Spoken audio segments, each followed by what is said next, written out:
지난 토트넘과 마르세유와의 경기에서 마르세유의 찬셀 은벤바의 어깨에 손흥민의 얼굴이 부딪히며 손흥민은 안아 골절상을 당해 전반 29분 만에 교체가 되었습니다. 은벤바와 충돌 이후 손흥민은 경기에 뛰지 못할 정도로 눈 주변에 통증을 호소하며 치료를 위해 경기장을 벗어났고 결국 손흥민은 부상으로 인한 수술까지 받아야 했는데요. 손흥민의 부상 소식으로 인해 파울로 벤투 감독이 이끄는 대한민국 축구대표팀의 긴장이 더욱 고조되었고 대표팀의 주장이자 에이스인 손흥민의 카타르 월드컵 출전 여부를 두고 국내외 언론 및 팬들의 갖가지 추측이 나왔습니다. 불행 중 다행으로 손흥민의 수술이 성공적으로 끝났고 현재는 카타르 월드컵 출전을 위해 대표팀에 합류하여 훈련을 하고 있는데요. 손흥민의 갑작스러운 부상으로 경기 중 부상당한 선수에 대한 규정 때문에 손흥민이 카타르 월드컵 출전이 불가할 수도 있다는 추측이 나왔고 이에 대한민국 대표팀 파울로 벤투 감독과 동료 선수들은 물론 언론과 팬들도 불안함에 관심이 커질 수밖에 없었습니다.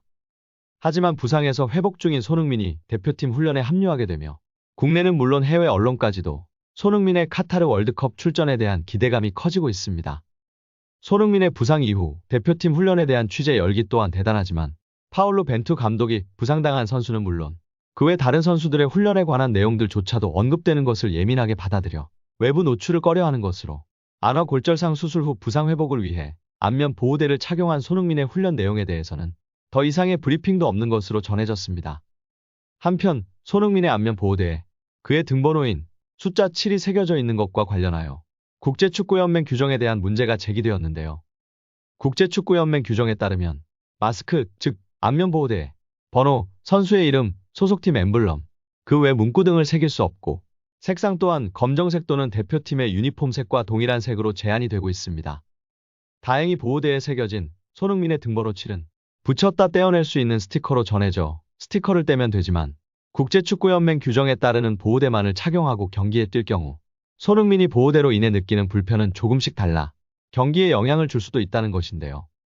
손흥민의 안면 보호대 착용 여부에 대해서는 우루과이와의 1차전 경기 전 경기 감독관 및 대기심의 장비 점검으로 위반 여부에 대한 사항이 결정되는 것으로 전해졌습니다.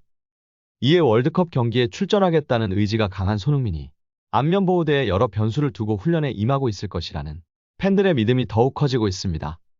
소속팀인 토트넘은 물론 해외 언론들과 국제축구연맹인 피파에서도 주목하는 선수이자 대한민국 축구 대표팀에 없어서는 안 될 존재인 손흥민의 부상이 빠르게 회복되어 이번 카타르 월드컵에서 좋은 경기력을 보여줄 수 있기를 바랍니다. 이상 어떤 쇼보다 더 쇼 같은 이슈이쇼 방송 마치겠습니다.